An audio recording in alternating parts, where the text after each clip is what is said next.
Turning your engine, then Z16XER.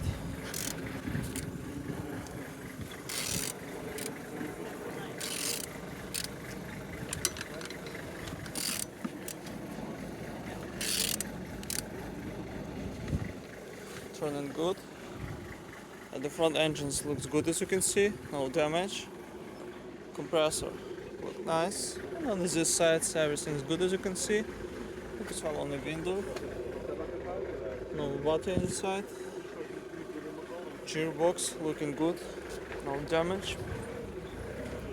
And on this side everything's good, as you can see. Starter, no broken. Alternator, in good conditions. On the top we have computer engine with Hornet.